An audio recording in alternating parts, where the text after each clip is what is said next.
से कोई लेना देना आप इससे अग्री नहीं करते हैं? समझ में नहीं आ रहा है कि आप क्या और हर्षवर्धन किसी जी। और काम के लिए करते हैं क्या समाजवादी मेरे लिए सत्ता जनता छोड़ कुछ प्रथम और है, कर- मेरे लिए राष्ट्र अरे भाई, प्रथम है, जनता के लिए मेरे कुछ लिए करने युवा के लिए का सत्ता कैसे होती रोजगार है मिले ना। प्रथम है, महिला समस्या अरे उसकी भैया, सुरक्षा तो उसके प्रथम लिए है। सत्ता चाहिए ना। नहीं वरना आप सत्ता देखिए, सब चाहिए, कह रहे अलग हैं। चीज है। और आप भाव- इतनी अच्छी देखिए, बात बोल रहे हैं, सेवा जब आपकी भाव विंडो होना के और नीचे सत्ता वाले के नहीं लिए सुन काम रहे। करना दोनों में फर्क है। हाँ हम भाई, सेवा लेकिन- भाव के लिए मैं राजनीति वही करते कह हैं। रहा हूं। देखिए, सत्ता सेवा वो भाव मिलना भी है, वो जनता अलग तय चीज है करेगी कि ना। जनता में सत्ता देगी, लेकिन सत्ता के लिए हम यहाँ पे अरे कोई भी हथकंडे भाई, अपनाएंगे 12 ये नहीं चलेगा, ये नहीं होना चाहिए। 5 साल अखिलेश जी रहे। हाँ, रहे, 17 बिल्कुल। में काहे नहीं जनता ने दिया? इसका नहीं, मतलब जनता- मान गए नहीं कि नहीं, सेवा सुनिए, नहीं कर रहे थे। मेरी बात सुनिए। इसका मतलब सेवा नहीं कर रहे थे ना। हम जनता अगर हमें अरे नहीं दिया, मान लिया आपकी हम बात, आप तो जो लेकिन कहेंगे हमने अपनी कहेंगे। राजनीति नहीं लेकिन बदली। तय तो जनता हमने अपनी करेगी ना। राजनीति नहीं बदली, राजनीति विकास की कर रहे, तब भी कर अरे रहे तो थे, आज भी भाजपा कर रहे। भी तो वही राजनीति में कहती है कि हम तो परिवर्तन नहीं सेवा है कर रहे हैं, हमारे। जनता मान रही है। राजनीति विकास की हो रही है, तब भी और आज भी। हम नफरत की राजनीति नहीं पैदा भाई, करते, ये आप ना समाज के नफरत अंदर कह रहे हैं, नफरत की बात जनता करते कह हैं, रही है एकता कि की वो बात सेवा करते कर हैं, रहे हैं, एकता हम के उनको वोट दे रहे साथ हैं। देश को आगे बढ़ाने की बात करते हैं, राष्ट्र निर्माण की बात करते हैं। हम कोई एक व्यक्ति विशेष और अनुराग एक पार्टी जी, निर्माण की नहीं। अनुराग जी रुकिए। एक तो समाजवादी पार्टी को यहाँ पर बुलाया है इसलिए नहीं कि महाराष्ट्र पर ज्ञान दे, ठीक है, इसलिए बुलाया है क्योंकि बस आने वाले चुनाव है वहां पर उत्तर प्रदेश में। वो तो और हम लोग दूसरा, जीत ही रहे हैं। अखिलेश जी ने एक बहुत बड़ा बयान दिया, लेकिन ठीक है। लेकिन रूबिका जी, एक लाइन, अब सिक्का खड़ा कैसे होगा? एक तरफ तो गिरेगा। एक है कांग्रेस के साथ चुनाव लड़ना और एक है कांग्रेस के बिना चुनाव लड़ना।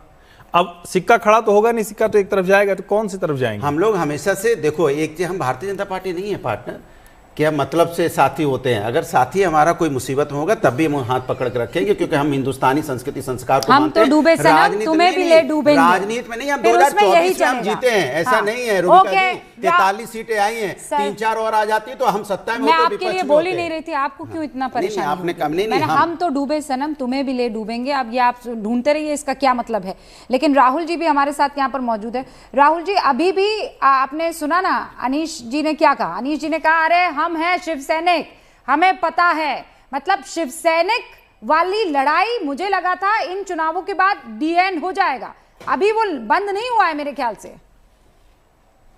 देखिए रूबिका जी, एक सवाल करना चाहता हूँ। अभी इस बहस में मैं और अनीश गाडवे दोनों मतदार है मुंबई और थाना के। तो मैंने वोट दिया है। मेरी इस उंगली पे अभी भी इंक है। अनीश जी, आपकी उंगली पे है? शो कीजिए जरा, दिखाइए, है ना? मतलब आप जो आरोप लगा रहे हैं कि इंक पोंछने का काम, शाही पोंछने का मुंबई थाने में हुआ, अरे आप तो शिवसेना उद्धव ठाकरे गुट के प्रवक्ता है, आपके उंगली में भी निशान है, अभी भी मेरे भी है। तो ये आरोप बेबुनियाद है और इंक के मुद्दे पे आप लिंक के बाहर जा रहे हैं। मुझे एक कहावत है, असंवैधानिक शब्द है, मुझे पता नहीं, लेकिन गिरे तो भी टांग ऊपर, ऐसी सिचुएशन महाराष्ट्र थाने में चल रही है मुंबई में। एक्सेप्ट कीजिए कि जो जीता वही सिक्का। ओके अनीश जी, जवाब दीजिए राहुल जी को। तुरंत मुझे बहुत अच्छा लगा, क्योंकि आपने मेरी भी इंक देखी, आपने अपनी इंक दिखाई। इंक, यहाँ सवाल इंक पे नहीं है, इंक की क्वालिटी पे है। इंक जिस तरह से वो इंक के सुनिए, जिस तरह से वो इंक निकल जा रही है ना, वो इंक आप देखिए, अगर आप एसीटोन से उसको निकाल देंगे इंक, मैं इंक का मुद्दा यहाँ पे लाने नहीं वाला हूँ। मेरा मुद्दा वो नहीं है। अरे सुनिए ना, अरे यार ये शेजर पूनावाला जी, शेजर जी आप ना, आप अच्छा मेरे बोलने बीच तो में आप दीजिए, नहीं अनीश जी आएंगे को तो अच्छा बोलने तो रहेगा। दीजिए। राहुल भाई रुकिए ना, ये अनीश जी शेजर को पूनावाला बोलने जी दीजिए। है ना, मुझे इनकी आदत अच्छे से पता है।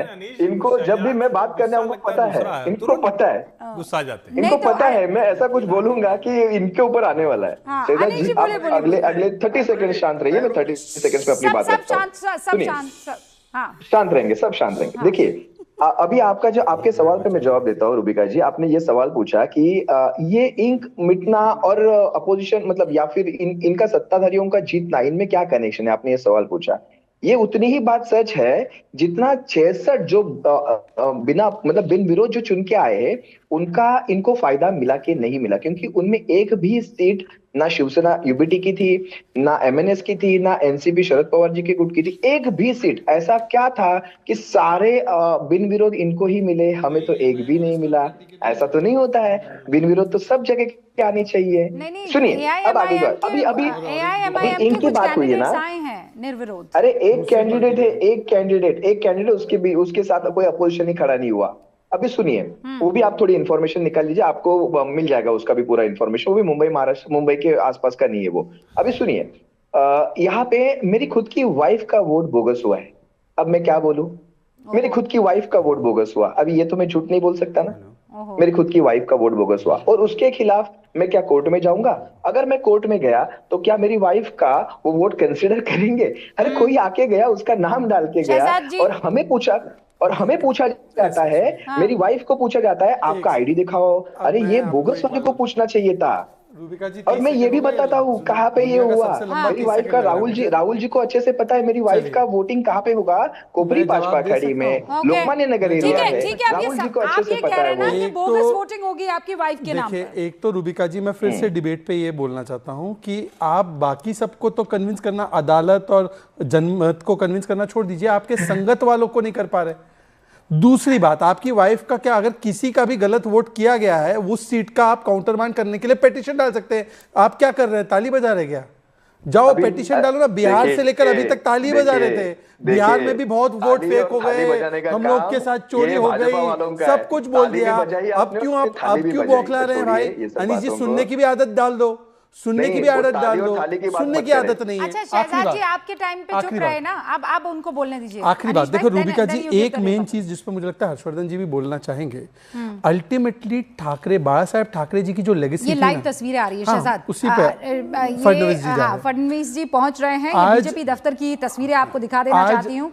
बड़ा यहाँ पर ये देखिए, ये पहली तस्वीर आ चुकी है। देवेंद्र फडणवीस पहुंच चुके हैं भारतीय जनता पार्टी के दफ्तर। एक बड़े जश्न की तैयारी हो रही है। बकायदा न्यूज 18 इंडिया को इंटरव्यू में उन्होंने कहा था कि इस बार हमारी जीत पक्की है और ये छोटी मोटी जीत नहीं होगी। और ढोल नगाड़ों के साथ आप देख रहे हैं देवेंद्र फडणवीस का स्वागत किया जा रहा है। जहां नजर घुमाएंगे वहां पर आपको नरमुंड नजर आ रहे हैं। ये जीत के हीरो हैं। जीत का सहरा अगर दो लोग जिनके सर पर बंधेगा तो वो पहले देवेंद्र फडणवीस होंगे और दूसरा एकनाथ शिंदे। इन दोनों ने कमाल कर दिखाया है और इस वक्त नतीजे बता रहे हैं कि अनचैलेंज विक्ट्री इस वक्त साफ तौर पर भारतीय जनता पार्टी और साथ ही एकनाथ शिंदे की महायुति की ये बम्पर जीत है। तो ये जश्न का माहौल इस वक्त भारतीय जनता पार्टी के दफ्तर में। हमारे साथ हर्षवर्धन जी बने हुए हैं। हर्षवर्धन जी, आज ये देखिए चेहरे की खुशी जो है दोगुनी है। नहीं, निश्चित तौर पर। और देखिए, ये कई बार हम कहते हैं ना कि चुनाव जीत गए, विधानसभा की इतनी बड़ी जीत, लेकिन बीएमसी का मेयर भारतीय जनता पार्टी का होगा, ये वो कल्पना है। और जिसमें हम कई बार कहते हैं ना कि अटल जी ने मुंबई के अधिवेशन में ही कहा था कि अंधेरा छटेगा, कमल खिलेगा। वो कमल खिलना पूरे देश में हो गया, लेकिन बीएमसी में नहीं हो पाया था। और अब बीएमसी का मेयर जब भारतीय जनता पार्टी का देवा भाऊ के नेतृत्व में बन रहा है, तो निश्चित तौर पर एक कमाल का काम हुआ। और वो भी हम लोगों ने देखा कि उन्होंने मुंबई बीजेपी के अध्यक्ष और महाराष्ट्र के अध्यक्ष अमित साटम और रविंद्र चौहान के दोनों से बात की। तो देवेंद्र फडणवीस को इस जिम्मेदारी का भी एहसास है। उनको पता है कि ये कितना बड़ा समीकरण था। और जो सबसे बड़ी बात, अभी तक ये कहा जाता था कि पवार पावर और ठाकरे ये राज करते हैं मुंबई पर, ये महाराष्ट्र की राजनीति को राज करते हैं। लेकिन अब ये तय हो रहा है कि एक सामान्य तरीके से निकलकर, बिना कोई परिवारवादी नहीं, भले उनके पिता राजनीति में थे, लेकिन परिवारवादी विरासत से इतर भी एक व्यक्ति राजनीति में यहां खड़ा हो सकता है। और उसको यूं अगर देखें तो नरेंद्र मोदी की जो आगे बढ़ाने वाली राजनीति है वो देवेंद्र फडणवीस करते दिख रहे, तो चमक तो थोड़ी ज्यादा होगी। हाँ, वो चमक दिख रही है। निखिल जैन कुछ कह रहे हैं। निखिल जी, अब हो गया ना, प्लीज खुदा के वास्ते आत्म मंथन चिंतन करना शुरू कीजिए ना। कब तक ये इंक मिट गई, वोट चोरी हो गया, वो जेनजी कर रहे थे, वो जेनजी का सारा वोट लेकर चले गए ये बीजेपी वाले और एकनाथ शिंदे की पार्टी वाले। रूबिका जी, देखिए, मैं कभी भी ये बोलने से नहीं कतराता कि कांग्रेस का संगठन अच्छे रूप में नहीं है। कांग्रेस ढंग से चुनाव नहीं लड़ती। कांग्रेस को बेहतर तरीके से चुनाव लड़ना चाहिए। बीजेपी का संगठन बहुत मजबूत है और बीजेपी बहुत अच्छे से चुनाव लड़ती है। मुझे इसमें कोई द्वेष नहीं है बोलने में, पर उसके साथ साथ अगर लोकतंत्र पे इस तरीके से प्रहार हो रहा है कि सत्तारूढ़ दल जो है वो शासन प्रशासन का इस तरीके से मिसयूज करे, इस तरीके से कि आप कैंडिडेट्स को उठवा लो, आप इलेक्शन कमीशन के साथ सेटिंग कर लो, आप बोगस वोट्स डलवा लो, आप इंडेलिबल इंक डलवा लो, फिर उस पर सवाल तो उठाने पड़ेंगे ना रूबिका जी। और इतने भारी शब्दों का इस्तेमाल मत कीजिए। जो बेसिकली सेइंग के किडनैप कर दिया गया है ना। प्लीज सर, एक हेडलाइन नहीं चलेगी, अरे हर्षवर्धन जी, एक हेडलाइन नहीं चलेगी, 4 कैंडिडेट किडनैप कर दिए जाएंगे। और मुश्किल यही है कि नेशनल टेलीविजन पर बैठकर एक बात मिली और निखिल उसको ऐसे मुंह खोल कर देखकर बात करने लगते हैं जैसे वो सच हो। अरे भाई, तुरंत उनके सामने अभी राजेश जी जो उनके शिवसेना के एकनाथ शिंदे के, वो कह रहे हैं ना कि ये झूठ है, तो आप एक को मान लेंगे, एक को नहीं मानेंगे। अगर कोई प्रमाण होता तो अनीश प्रमाण देकर जाते और ये कह देना कि प्रत्याशी उठा लिया, लोग उठा लिया, कम से कम ये बोलने से बचना चाहिए। इसका मतलब आप ये कह रहे हैं कि बीएमसी और टीएमसी यानी मुंबई और ठाणे में शिवसेना उद्धव बाला साहब ठाकरे और राज ठाकरे की इतनी भी हैसियत नहीं रही कि एकनाथ शिंदे के लोग उनको उठा लेते हैं। आप ये कह रहे हैं कि राज ठाकरे और उद्धव ठाकरे की संयुक्त हैसियत इतनी भी नहीं बची। से चलेगा, संस्थानों से निखिल, चलेगा। आप उनकी रही से साख भी समाप्त कर रहे हैं। निखिल जी, आप बड़े बड़े आरोप रही से साख भी समाप्त कर रहे हैं। पहले अनीश ने समाप्त की, अब आप समाप्त कर रहे हैं। राजेश लोंढे तो खुश हो रहे हैं, उनको लग रहा है इससे अच्छा क्या है। करना चाहते हैं आप? सिर्फ ये बात करनी है कि राहुल 25 में से 25 जीत रहे, राहुल सॉरी, कैसे जीत रही है वो आप देख ही नहीं रहे। नहीं, कैसे अभी आप कह रहे हैं कि इनका संगठन मजबूत है, ये बहुत मजबूती से लड़ाई लड़ते हैं। तो इसका मतलब ये थोड़ी है सारे चुनाव ये जीत जाएंगे। अरे ये क्या बात हुई? आप कह रहे हैं मजबूत का मतलब ये थोड़ी कि सारे चुनाव। अरे भाई, मजबूत ही चुनाव जीतता है। ऑपोजिशन वीक लातूर है, कैसे जीत गया? मैं कहता हूं कि विपक्ष वीक है। निखिल जैन, लातूर कैसे जीत गया? आप कैसे जीत गया? मैं रूबिका जी और क्या कह रहा हूं मैं कि संगठन एक पार्टी का दूसरी पार्टी से मजबूत है, इसका मतलब ये नहीं हो सकता कि जिसका संगठन मजबूत है वो सारे के सारे चुनाव जीत जाइए। वही बीजेपी वाली आर्गुमेंट है कि तेलंगाना आप जीत गए। नहीं, ये बिल्कुल बीजेपी वाली आर्गुमेंट दे रही हैं आप रूबिका जी की तेलंगाना जीत गए तो मध्य प्रदेश में कोई गड़बड़ नहीं हुई, राजस्थान में कोई गड़बड़ नहीं हुई, गुजरात में नहीं।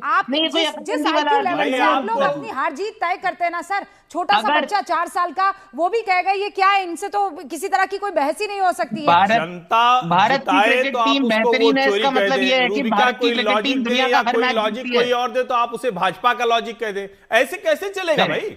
आप लोग राजनीति में लगातार जनता की ही बुद्धि पर, विवेक पर सवाल खड़ा करने लगते हैं। राहुल जी, ये बताइए, 4 कैंडिडेट उठा लिए जाते हैं, ये शब्द एक बार नहीं, मेरे ही डिबेट में 3 बार इस शब्द का उपयोग हो गया। ये कहां उठा लिए गए हैं? किडनैप कर दिए जाते हैं और किसी को कानो कान खबर तक नहीं होती है।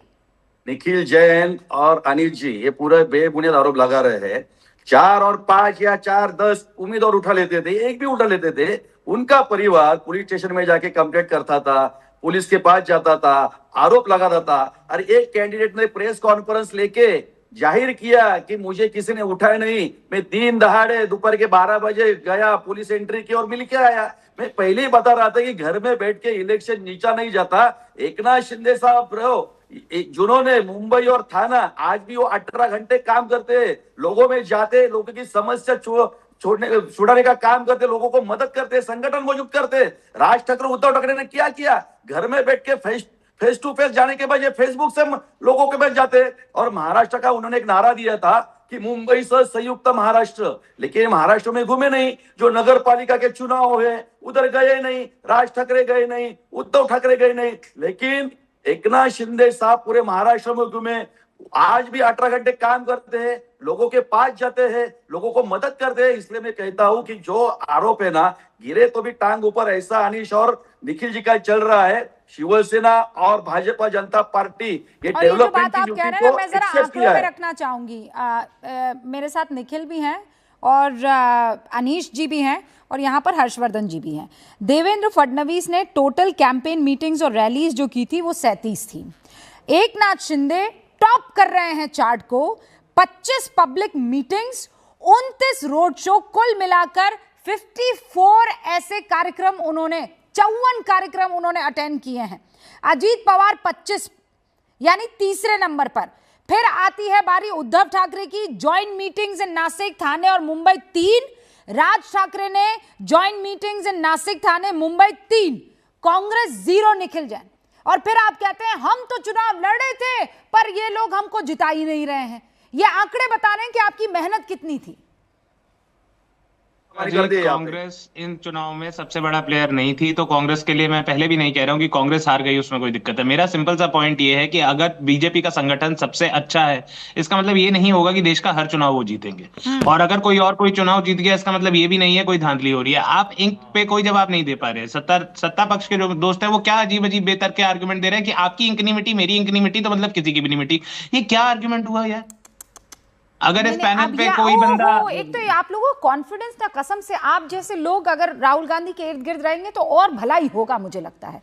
अभी कितना कॉन्फिडेंटली बोल रहे हैं कि मुझे तो समझ ही नहीं पड़ रही है, ये तर्क ही नहीं दे पा रहे हैं तमीज वाला कि इंक जो है हमारी तो मिट गई, तुम्हारी कैसे नहीं मिटी। अब मुझे इंक पर ही तर्क आप नहीं दे पा रहे हैं कि इंक मिट जाने से बीजेपी और शिंदे गुट का जीत जाना, इसमें कनेक्शन क्या है?